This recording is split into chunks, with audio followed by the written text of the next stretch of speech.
John Mercer Carter was born in the community of Cobbs, North Carolina in September 1886. Before he reached the age of 10, his family moved to a farm near Morganton, Georgia. His father, Joseph Marion Carter, was an evangelist and educator and was one of the founders of the North Georgia Baptist College in Morganton in 1900. The school served students from the first grade through 2 years of college, and it was there that John Carter received his rudimentary education before moving on to the University of Georgia to complete the requirements to become a teacher. He began his teaching career at a one-room school in Hemp, Georgia in the fall of 1908. John discovered the game of baseball around the turn of the century. During the summers of his youth, he visited his grandparents in the community of Bellevue, North Carolina. While there, he met and became friends with another young man named Ty Cobb, who also visited his grandparents in the same community. Ty was 2 months younger than John, and the two players played the game of baseball with and against each other during those years. Cobb began his professional baseball career when he signed to play with the Augusta, Georgia team in 1904, just as John Carter was completing his high school education. John loved the game of baseball and played it with a passion. He was generally a catcher, and his playing ability, grasped the finer points of the game, and natural leadership qualities usually found him in the role of a coach or manager of the teams for which he played. He competed for some of the best semi-professional teams in North Georgia, Western North Carolina, and East Tennessee for more than 50 years. He played with and against some of the better players of the day, including Cobb, Baseball Hall of Famer Johnny Mize, future New York Yankee pitcher Spud Chandler, as well as local legends Harry McNally, Tiny Swafford, and the Tipton brothers. In his memoirs, Carter noted that he was offered numerous chances to play baseball professionally, but was not inclined to embark upon a career of constant travel and professional uncertainty, preferring life with family and in his beloved teaching profession. Plus, during the summer months, he was often recruited to play for semi-pro teams in crucial games for the lofty sums of $50 to $100 per game. His total income probably rivaled that of most professional players in the ultra-competitive arena of professional baseball. In the fall of 1917, John was brought to Copper Hill High School to teach and to modernize the athletic program at this school. At that time, Copper Hill served both Tennessee students and students from the McKaysville, Georgia area.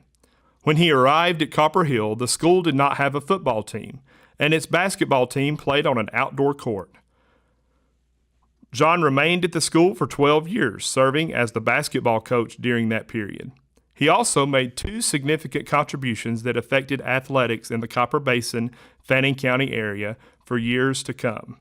First, he spearheaded a drive to build a community club that would include an indoor basketball facility. With the help of the local citizens and the Tennessee Copper Company, that facility was completed in 1923. The building was called the Copper Hill YMCA and was the scene of the local high school and other basketball competitions until the mid-1950s. The building continues to stand today and houses the Copper Hill City Hall. Carter's other substantial contribution to the athletic scene in the area was the establishment of a football program at Copper Hill High School in the autumn of 1925, the first competitive football team in the area. John left Copper Hill after the 1928-29 school year and served as the baseball and basketball coach of North Georgia College in Dahlonega for 1 year. He then moved on to the Asheville, North Carolina area, where he was the coach and principal at Fairview High School for 3 years. In the fall of 1933, John and his family moved back to Fannin County, where he was named as the principal and coach at Fannin County High School in Morganton. During his 2 years at Morganton, he once again modernized school facilities, including an overhaul of the gymnasium. After he completed these improvements, he reported that the gym would hold 1,800 spectators and was the best lighted gym between Atlanta and Knoxville. In the spring of 1935, Carter persuaded the athletic powers that be in Georgia's District 9 to hold the District Western Division Tournament at Morganton. his Fannin girls rose to the occasion, won the Western Division Championship, and went on to Clarksville to defeat the Eastern Division champions to capture the overall District 9 Girls Basketball Championship for 1935. There was no state tournament for girls at that time, so the Fannin girls accomplished as much as was possible for that team. Following the 1934-35 school year, John Mercer Carter had devoted most of his 50 years to education and athletics in Fannin County and its immediate environs. Opportunities came his way from Buncombe County in North Carolina, so John packed up his family and returned to Fairview High School near Asheville, North Carolina, where he was hired as principal and coach. He devoted the final 23 years of his professional life to the Buncombe County school system until his retirement in 1958. John Carter lived an additional 30 years after his retirement in the Asheville, North Carolina area.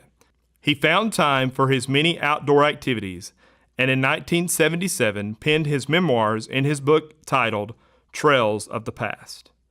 Women or men like John Carter only come along once or twice in a generation. He was a man of extraordinary character, vision, and energy who devoted much of his 102 years on earth to education, athletics, and public service in and around Fannin County. In recognition of his many contributions to athletics as a player, coach, and administrator, the Fannin County Sports Hall of Fame is honored to welcome him as a member.